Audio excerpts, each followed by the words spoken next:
Good morning. Bom dia. That's all my Portuguese. I actually understand Portuguese. I understand it actually quite well. No, not Portuguese. I understand Brazilian. Because Brazilians speak slower.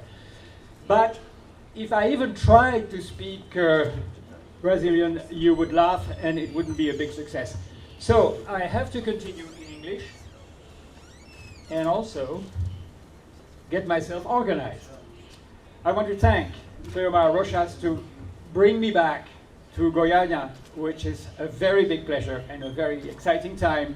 And I heard, with my semi-Brazilian, I heard what the official people said, and I must say I was very happy to see again the dynamism of this university and of this city. Okay, so we're set. I'm going to talk to you about something that maybe some students here would like to be part of. And let me just go and get it. And it is an issue that was inspired by this wonderful statement by Marshall McLuhan.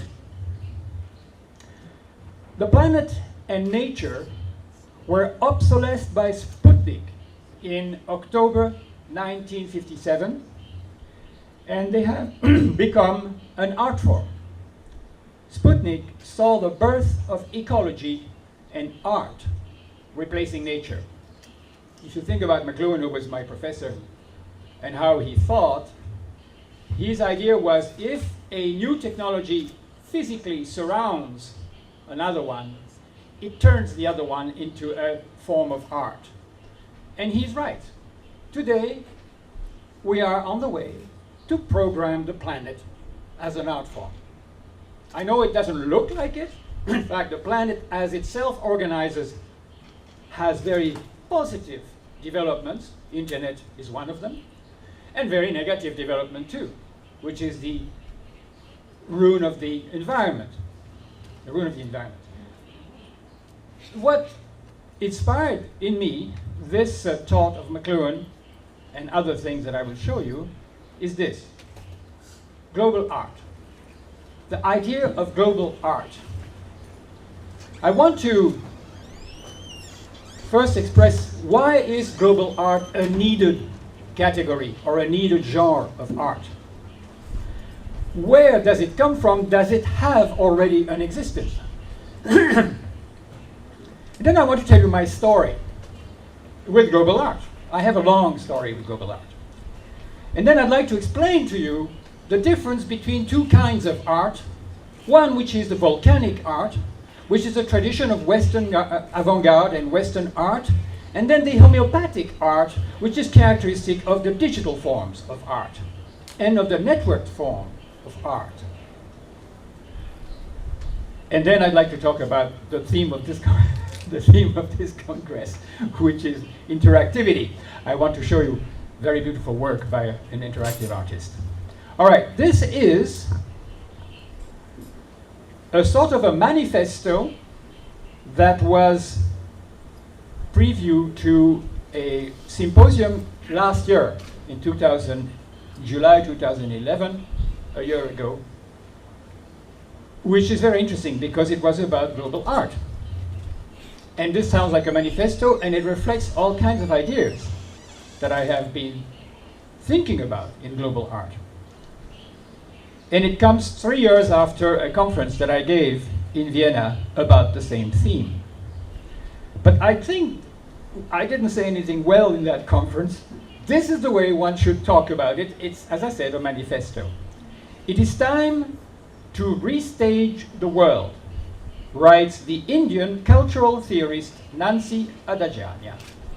Her aim is to achieve a state able to release the cultural self towards others in a manner that bypasses dependency, embraces collaboration, making for a productive cosmopolitanism. The objective is a society based on exchange and mutuality. The basis of this restaging is a critical engagement with globalization. through a mode that Adajana terms globalism. I invented the term myself at least 10 years ago, but everybody has invented globalism, so never mind. It is a deliberate gesture of recovering the potentialities of the lattices of globalization from neoliberal doctrine. Of course, we are all into a neoliberal doctrine. Help, I need to connect because it'll die. To the neoliberal, globalism refers to a nation-state policy of treating the entire world as a market and a source of goods and services. That's exactly where we are now, but now in transition towards another way of feeling and looking at the world.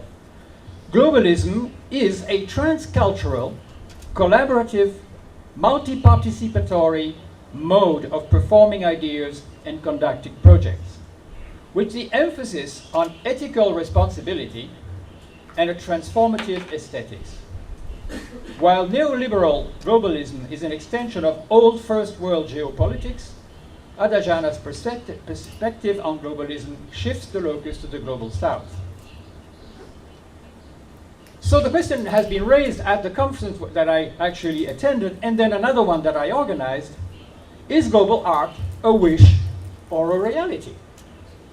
For art, globalization means, first of all, the end of Western hegemony and the beginning of world trade market. With globalization, more and more artists enter the global art market, followed by galleries and collectors from a variety of cultures and regions. The influence of globalization is beginning to emerge clearly in the themes of the artwork. When can we speak of global art? Does global art refer generally to art created no longer from the standpoint of Western cultural superiority, but from the experience of globality and under condition of globalization? First question. What are the criteria of global art? Global sensibility. I wonder if you...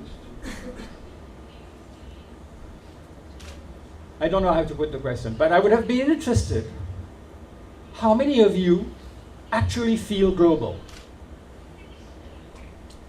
especially coming from Brazil, which is an incredible culture and has a very strong sense of the world out there. You don't have to raise your hand, but just think about it. What would it be if I were globalized? And why is it not that I am not globalized? Well, because of this. That's your globalizing system. Anybody who carries this is already by nature globalized. The question is, how do I realize this? How do I understand this? You ask an artist. You ask a global artist. So that's very important. And what does a global sensibility consist of? Well, it's a difficult thing to say. It's sharing versus owning. It's using versus owning. It's respecting the other culture. It's feeling that we are all in it together. It's an ecological sensibility. It's a sense of the other. It's a responsibility towards the other that we have not heard of since Christianity. It might happen. So it requires global contribution and public participation, and we know that public participation is now becoming very strongly a part of art and interactivity in various aspects of this thing. And then I will explain what homeopathic art is. I'll come back to it later, but I can just say one word about it. Homeopathic art is the art that even today, since this is being streamed, is a small dose of information somewhere in the huge nervous system of the planet, all this electrical thing, that hits the right people. Who's going to watch this? The right people. The right people because they heard about it. The right people because they have time for the and they're on their in front of their screen, and they follow this thing. But the right people are maybe numbering, I don't know. You'll find out later. But could be 10. It could be a million. It's homeopathic because it just goes and finds its own place. Very different from the traditional gallery art and so on. I'll get back to it. Is global art wishful thinking? Like, oh, I really would like it to happen. Is global art the wish for and the promise of a multi-centric perception of the world? And I would add a multi-sensorial perception of the world, in which local and global are expressly linked, tradition and current developments juxtaposed, and boundaries of cultural hegemony open to discussion. So the manifesto concludes with possible definition. And we can think about all of them as being one interpretation of what global art is about. Is global art a collective term for works that trace the history of image and their worldwide dissemination? I would say, if that's what it is, it's just one more thing. It's not that interesting. Or does it refer to those works which manage to overcome the long outdated geopolitical division of the world into Western and non-Western? That gets interesting. It gets interesting. It's still very political, but it gets very interesting. Is the mark of global art a worldwide intelligible visual language, or is it the use of themes concerning globalization? That one I have concerns about. I have concerns about that one because I think that global art has to be multisensory. So now I want to get on to the other program, which I hope I can find, because I'm supposed to show you at least. What I want to do is to now go to a history of what global art has been, what it had to face, and then show how my own work was integrated in it. So I have to find this video of Mr. Marinetti, who is one of the first, Marinetti is the man who led the Futurists, and he is one of the first, now where is this? I'm having a problem here. And he's one of the first to have made these statements, but I'd like you to hear him. Uh-oh, that's not it.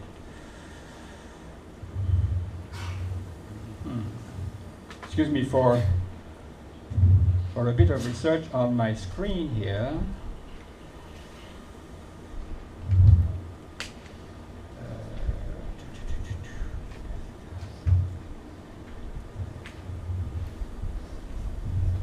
I always have this with technology, so don't worry about it too much. Oops. Looks like I'm not going to find it. All right, so I'll just look at here. Excellent. Yes. And by the way, I may have sound here. Yes, I do have sound. I'll give you my line. So I apologize. This is in French, but it's the only way I can get to the videos that I want to show you. And I'll have to put a sound line.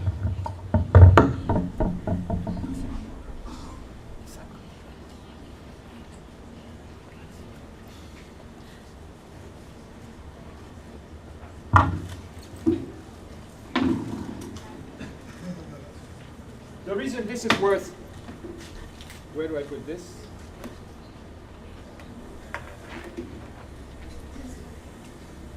The reason this is worth actually putting the sound for is because we hear the voice of Marinetti himself.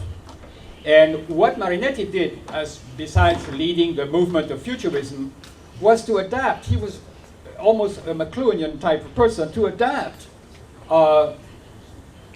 art technologies to the new communication situation and to the electric condition of humanity that had just really begun. Hardly a century of electricity used by humanity, leading to a different understanding of art by several people who actually made it much more global, much more communication oriented. So, there we are.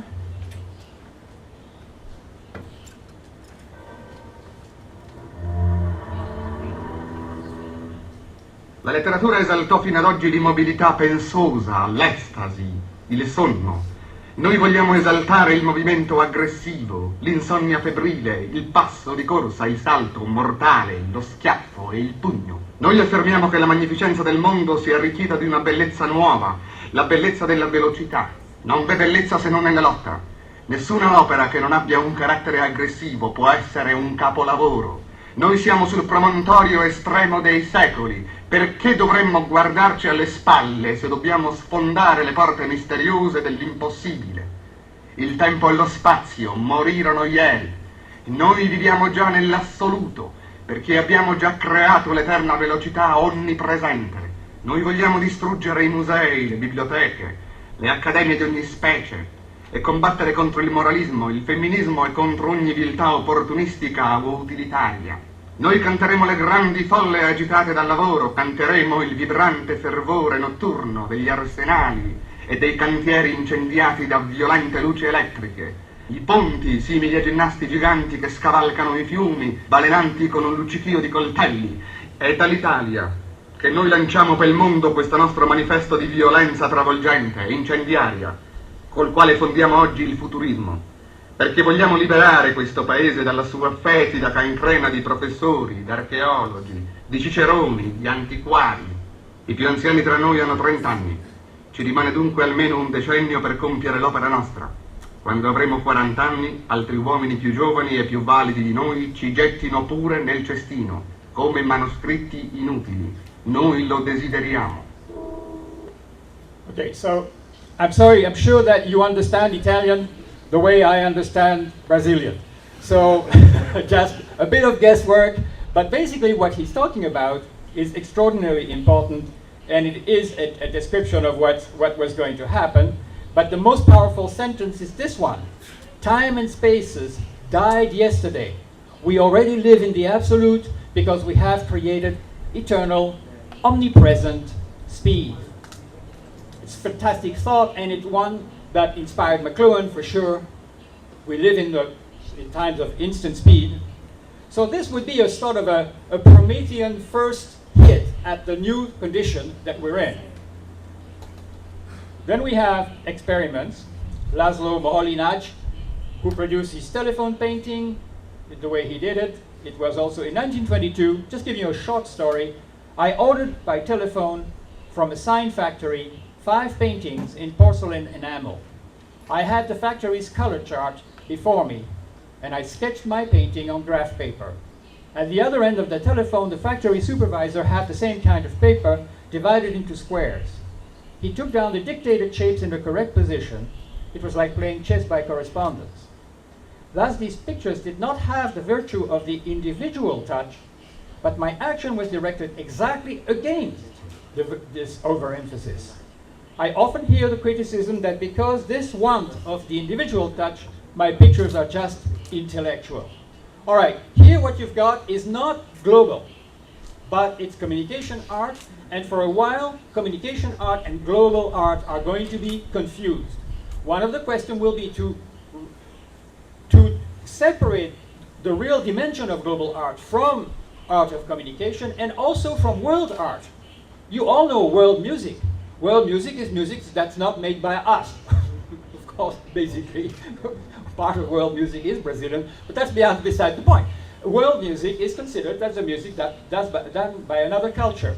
World art was considered as art, legitimated as art done by other culture, which is very important. We're not denying it, but it's not the same thing as global art. It's a kind of it's more of a market category, right? So this was one of the questions to deal with. Let me see, why am I not going? Oh yes, of course I have given you a small version of my PowerPoint. Excuse me, voilà. This is one of the piece of Laszlo. The other big guy, you recognize him, and he really is big guy because he's the one who started the whole thing with video art, and that's Nam June Paik, a Korean guy who ran around the world with a portapack. I had one, pretty heavy stuff. And he started videotaping and created a series of things, ending up by creating huge installations. Of course, we're not talking about how would I say, interactive situations. It's more like a sculpture, construction. No artist had a greater influence in imagining and realizing the artistic potential of video and television than Korean-born Nam June Paik. Through a vast array of installations, videotapes, global television production films.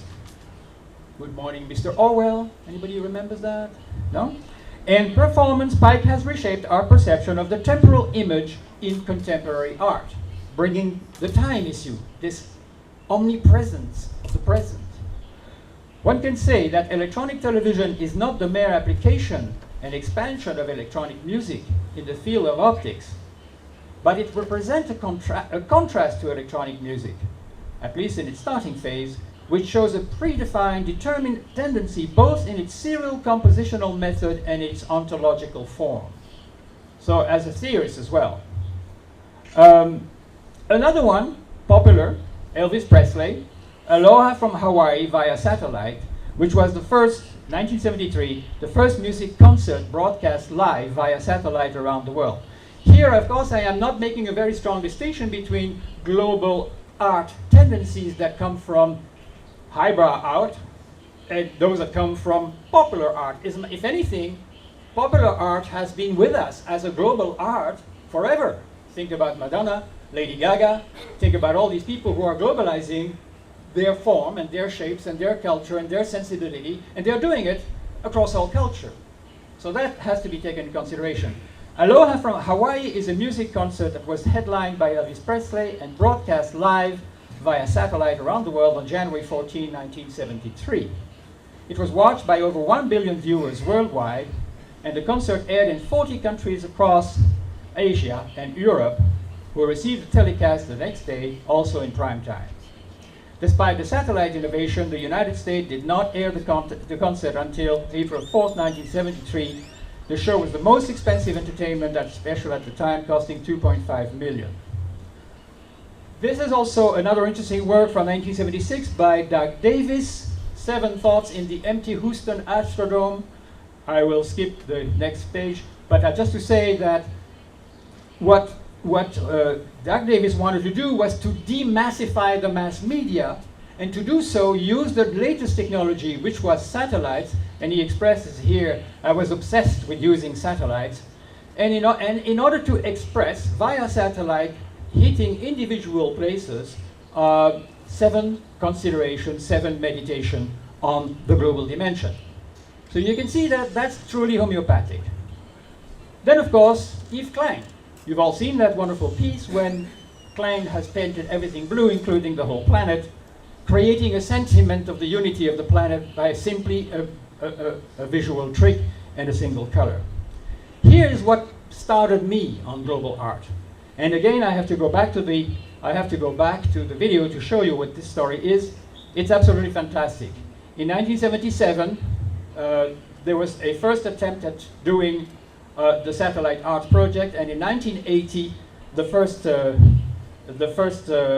success. And I will just let the video show this what they did. Let me just get it again. Whoops. Sorry about that. I'm having lots of difficulty of having access to all these videos. Here it is.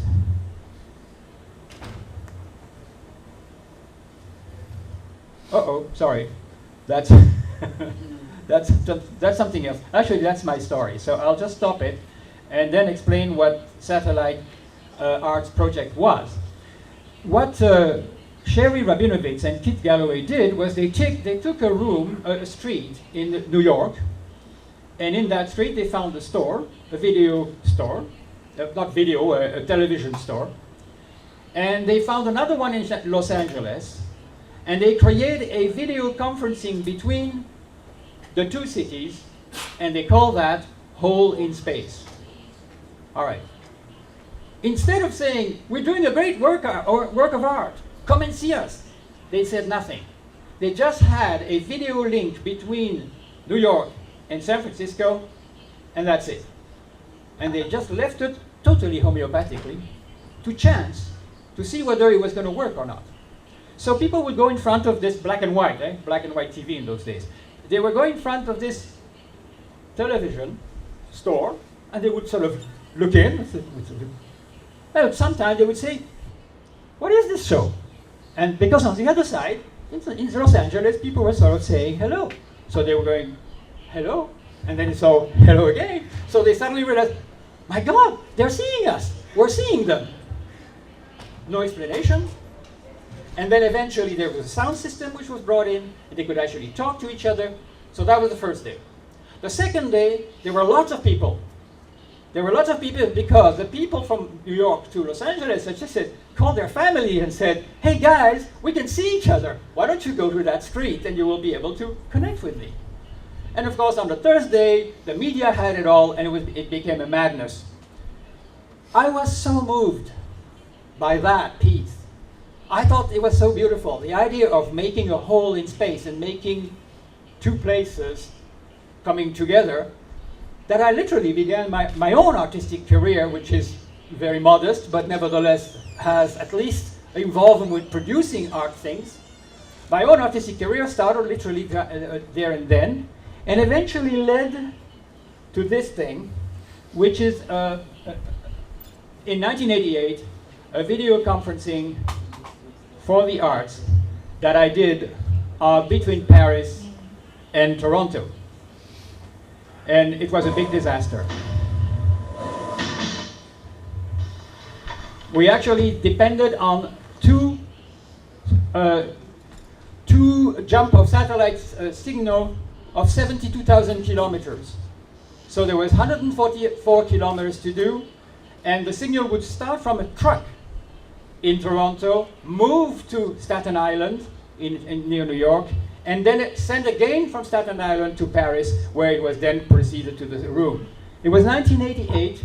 I had 1,000 people, 600 in Toronto, 400 in Paris, and they were all they saw then was this. This was taken while we were doing our trial. This man is in Paris, and this woman is in Toronto, and they are going to dance together, and you will see the beginning of that dance. And then what happened? Won't be long.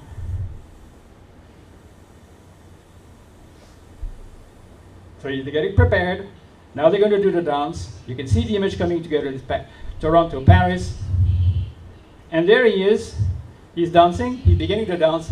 At that time, a car driven by somebody who was drunk hit a pylon in Staten Island and brought down the signal.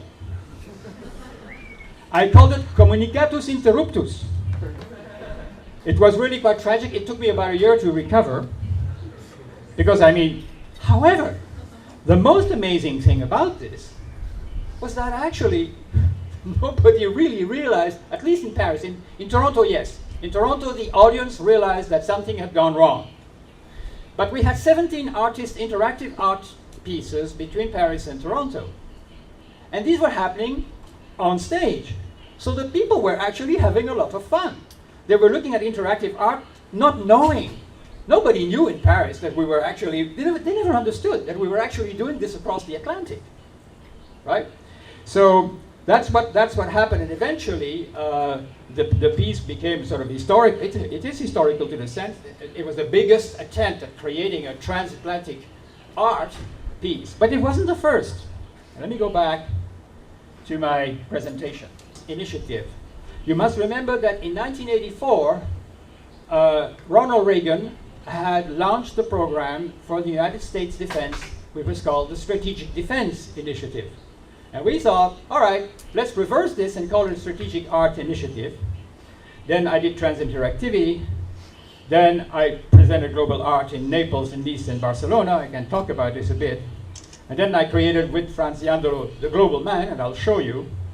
And also the Global Village Square, because the idea was, a long time before Skype, to put a public space in the city that was very frequented, lots of people walking there, some shopping center, for example, and a public space in Canada, and give free access to people like if they were in a public park on the same place, but having the same, selected sound system, image, and so on, allowing them to do this across several cities. Why it has not yet happened is absolutely bizarre for me. I don't understand why that idea has not been applied. Of course we're all on Skype, but being public and being private is an entirely different story when you are connected across various space. So it's another one of those great ideas that is not realized yet, and maybe is going nowhere. But let me just show you a couple of things that our first strategic art initiative in 1986. This is, and I go back to the full screen, this is the one I like the most. This is what I like the most. This guy is holding a bar like this that is connected to a sensor that is sending information by telephone line across to the other side of the Atlantic to the same machine to do a braccio di ferro, a bras de fer across the Atlantic. And it's actually, so I remember one lady I was describing this, and she looked very unhappy, and she said, "Why?" And I had to answer, "Why not?" You know, I mean, what else could I tell? No, why? It was because the attempt to underline the new intimacy that we are actually going to by touching everything, by being in touch with everybody. There is a new kind, the tactile sensibility is coming back. It's not just visual, it's not just auditory. So there is a strong tactility coming back to us, and the idea is to actually make that felt. And of course, that was not the only people who were doing it. Paul Sermon did a magnificent piece by getting people to touch their images in real time from one side of the country to the other, using video and superimposition. Wonderful things that happened, but that's the point. The point was, make people understand there is a message there. Yes, there is a message, and that's that the tactility of our relationship across our telepresence is actually really happening. Another one which was actually called telepresence. Remember, all of this is 1986, but this is 1986, and that is that is 2005. This piece is the technical maturation of a absolutely primitive system which was pushing a robot by telecommand across the Atlantic. That was before Picturetel and all the video conferencing that allow you to guide a camera. This was one of the first tele camera that we actually invented ourselves. Here is the same thing in Italy where it was. Here is a really artistic joke which was done at the same time on communicating using the sophisticated telephone system to communicate the way people do in prisons, you know. Take two sticks and they would be banged on a pipe, and that would go into the telephone system and come back to the other side with a machine that automatically was banging on the pipe with the same rhythm, same frequency. Nothing great, not too interactive, but again, a symbol of our own technology. This guy, you may have heard about him, David Rokeby. David Rokeby created the very nervous system. One of the first absolutely persuasive, interactive performance system that really involves the audience. And what is it? It's now quite, you can do it with the Wii today. So everything has happened, but we're talking about 1986. You are in front of a camera like this, and you move, and as you move, you create a interface with space itself, making your own music. Not random, not blue, blue, blue, whatever. No, you make that move when you get doing, and you do it again, you get doing again. So that you could actually dance your own music. And I remember I once had two ballerinas from the Royal Ballet of Amsterdam, and they were supposed to use this machine, and they didn't know how to do it. So I said, look, just try, and you'll see what happens. So they began to dance, professional dancer. They began to dance in front of the machine, and they were creating their own music. That was the first time in their career as artists that they were actually performing as they were dancing, as opposed to dance to somebody else's sound. And as I said, they were so fascinated that they had to be kicked out at the end of the day at 11 o'clock at night because they were still dancing. So you can see sometimes it really works. David Rokeby did his first transatlantic performance there. You've seen the next video, and I want to show you the piece I worked with Franz Jandelo. This was for a conference I organized in 2008 on global art between Naples, Barcelona, and Nice. And the idea was, in 2008, to ask these three cities what they thought about the possibility of global art. And could we actually promote it? Could we see its value? Could we actually recommend performances or artists and so on? So we were discussing this, and he had created this homage to Nam June Paik, a big 6 feet high man made of 33 video screens. Each video screen was attached to a a disk drive, and that disk drive contained the parts of the body that you see here. So you have a body and the video of the parts of the body.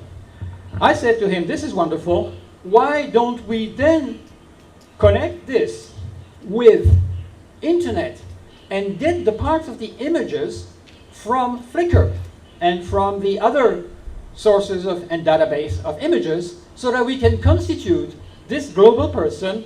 We can make this person global by constituting it by the input of everybody in the globe.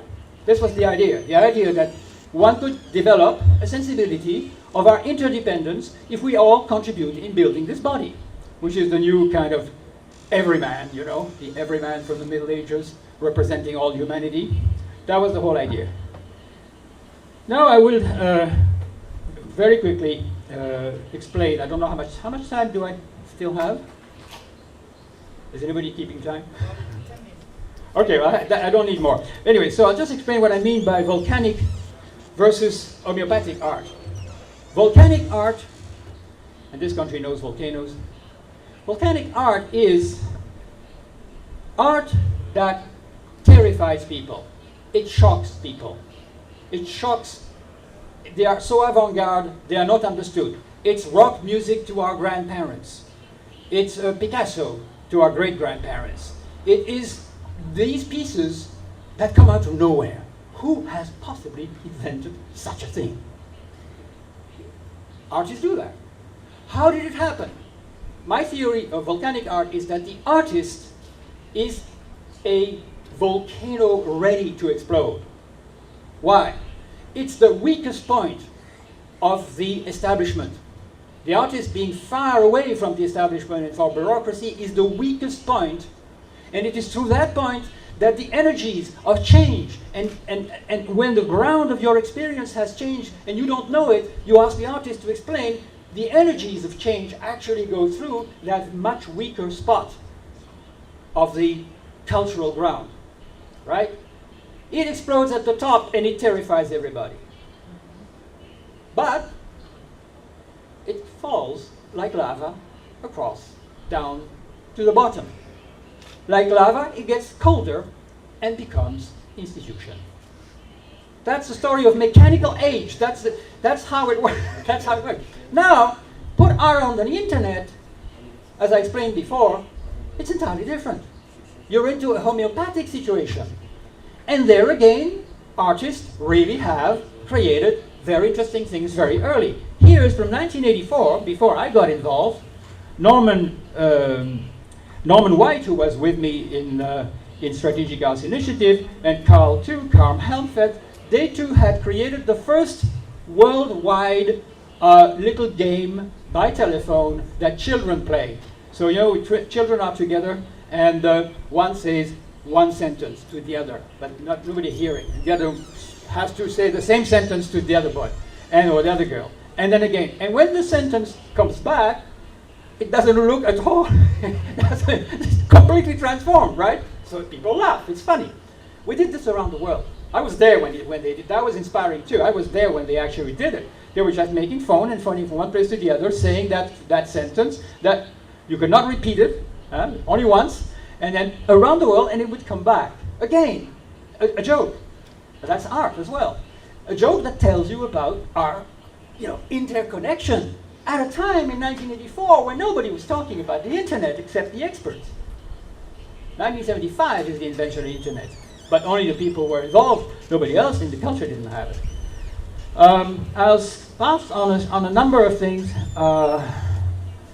That's a piece that is also of a homeopathic dimension by Fred Forrest, which was systems like hearsay, but a repeat of hearsay, having various people sending information, a bit like in the Center for Journalism. This was a marvelous piece. This piece was by Jean-Marc Philippe, a friend of mine who died a few years ago, who had invented a means of collecting through Minitel. You remember Minitel? No, you don't. You never had Minitel. But Minitel was the French version of Internet, the first time, the video text service. And the French government, very centralized, French are very centralized, had imposed Minitel and had defended Minitel with France Telecom against invasion of Internet for 5 or 6 years. But by Minitel, this man had said to everybody, and there were many people in France connected, please write to me a page that you would like to be sent into space and there as a witness forever, floating in space, of what you are thinking about the world. A beautiful project. And then he would go to, this is where these messages would be, and they would be sent with a rocket from the Saclay rocket launching place in a satellite launching place in France. He got all the permissions. He went everywhere to get that. He actually got it from Minitel. He got it from the people at Saclay, which was, for an artist, an amazing thing to accomplish. Being an artist is not simply, having a good idea and sort of getting it to work more or less. It's actually giving your whole time to something which sometimes looks absolutely impossible to realize. He did.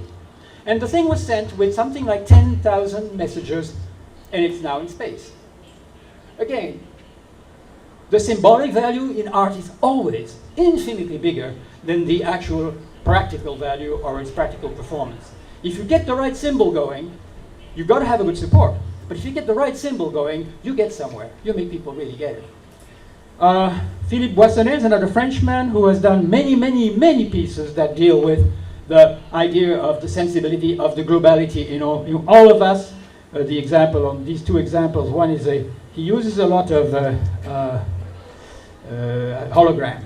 And then he does projection, here a projection of a map on the body. His other piece, I'm just going to go a little farther.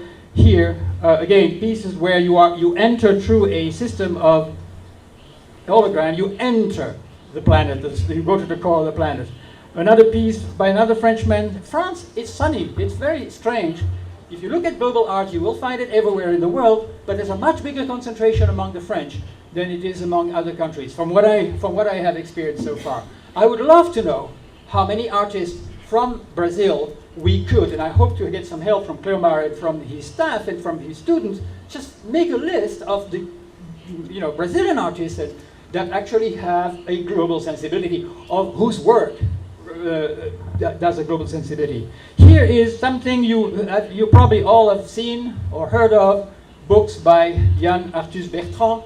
He is a photographer who has, and here again I have a very beautiful video. Do I have?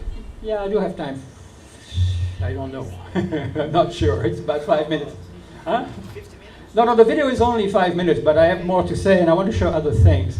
But it's quite beautiful. If we have time, I'll show you the video later. But it has these kind of a little bit kitsch image, but this is real, this is nature. He sees it from a very high above. You can see all these patterns there and he really is a fantastic artist. The only thing is, it's very popular art. As I said, I don't want to make big categories between, top, highbrow art or lowbrow art. Art is an attempt of making people feel something and understand something, and people do.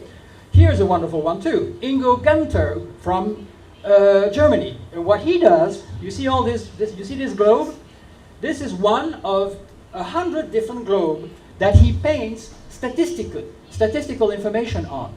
So distribution of rich and poor, distribution of censorship in various countries and freedom of speech in others, distribution of armament, dangers to the government, extinction of animal species. He just gives people in his exhibits the sensibility that, yes, our statistics are actually the picture of what we're doing and who we are and where we are. It's an important piece of work. Everybody knows him. Stellark is a madman. A million things that Stellark has been doing and Stellark is the most disgusting artist in the world. And I told him this one day and he was not pleased. So, so he said to me, disgusting. I said, Stellark, this is a great compliment. You are completely volcanic. You terrify people. You know what this guy does? He actually gets undressed, puts 364, remember something? 364 hooks in his body and gets a crane to pull his body up to 150 feet above the ground by his own skin. Now, if that is not totally disgusting, I don't know what is. And then you think that's all. No. He takes a camera. He puts that camera, he swallows a camera. He swallows a lighting system, and then on a jumbo screen, as big as this one, bigger than that, in the middle of Tokyo City shows the inside of his stomach. Well, that's pretty volcanic, right? But it's also homeopathic in the sense that Stellark is somebody who will use his nervous system, download an element of his physical movement, and then send that 2,000 kilometers away by the internet and get somebody to make the movement that he decides. So you can convert a nervous impulse into electricity, into data, into electricity, and back to a nervous impulse. Again, pretty volcanic, but also homeopathic, an amazingly powerful expression of our huge interdependence, not only spatially with humans, but actually globally with electricity itself, being so completely integrated. So that's a pretty cool thing. I'll pass on this one. Of course, many people have heard about this absolutely wonderful piece, The Listening Post, by Mark Hansen and Ben Rubin from 2002, which is just the picking up of the passage of elements of conversation that are going in real time online. So you're standing in front of all these little screens, and all these screens are actually passing very rapidly little messages that are picked up from the internet. I'll show you one thing. I'll conclude this presentation with what I think is the most interesting homeopathic art piece for me over the last 2 years. And it's a joke. It's a joke, at least the artist who's created this joke, Bertrand, a Frenchman, another Frenchman, said it was a joke, but you know, sometimes artists say this, they say these things to put you off, to sort of not let on what they mean. He said it's a joke that worked. You see this guy here? Behind his ear is a little patch of, sparadrap. You know sparadrap? You know, when you break something, you protect yourself. But this has a little radio emitter and a little energy system, a little vibrator attached to it that you don't see. So you go online and you go to his site. I'm afraid maybe I am connected. Yeah, you go to his site, and there you can put in, let's say, 10 or 20 words that are difficult words like war, hatred, crime, violence, torture. There it is. It's called Wi-Fi SM. And what happens then is that these 20 words are searched for in real time in 4,500 different magazines or online information systems. And past a certain level of these words, you get an electric shock. Now, why would you do a thing like that? Well, this country, the Catholic or Christian tradition of this country knows certainly what I'm talking about when I go like this. Right? It's called the Silesium. The Silesium is the monks' way of self-punishing themselves for the crimes of the world, to help Christ bear the burden of the world, the burden of the sins of the world. Well, this piece, which he sells for $49.99, I don't know how many people have actually ever bought it, but this piece actually has had a surprising amount of success. Let's go back to the actual presentation here. Hello, there we go. Sorry. So I've been using Wi-Fi SM for 1 month, and it's amazing. When somebody suffers on Earth, not only I know it, but I can also feel a little bit of his or her pain. I don't feel guilty anymore, and I can enjoy life without limitation. I love Wi-Fi SM. I can plug Wi-Fi SM on any part of my body and feel other people's pain. What did I learn? Well, the frontier between pain and pleasure is not very well defined. You should try it yourself.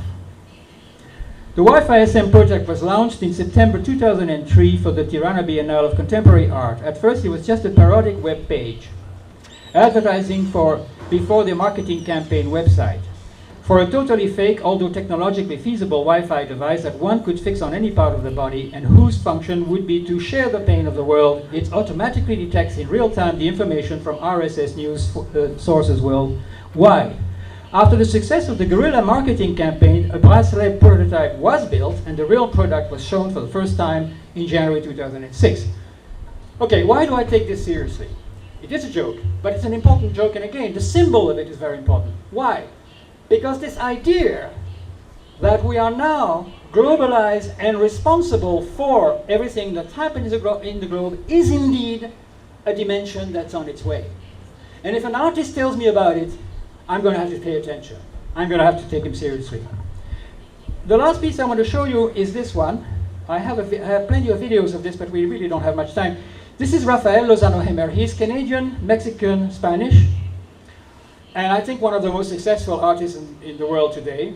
I respect his work enormously because he's also a professional and he has amazing ideas. What you see here is a website where you can actually click and drag and create a pattern on the image on the right. As you do that, in the city where you are sending this information, the same pattern is repeated with projectors, military projectors. He started this at El Zócalo in Mexico City on the night between 1999 and 2000. It was the most moving celebration of the passage to another millennium. In my sensibility, it really felt absolutely wonderful. And so he did this type of thing, and the effects, this is El Zócalo here, with Mexican flag, and this is happening during that night. This is in Lyon. And millions of, no, maybe not, but hundreds of thousands of people have actually used it because he did it in Lyon, he did it in Mexico, he did it in Tokyo, he did it everywhere in the world. It's an expensive and difficult thing to do, very difficult, but he always managed to succeed in having this enormous participation that is what we require now. But as I said, the symbol, the emotion of this interaction between people, anonymous, all over the planet, getting involved with the creation together of an artwork has to be global art. Thank you.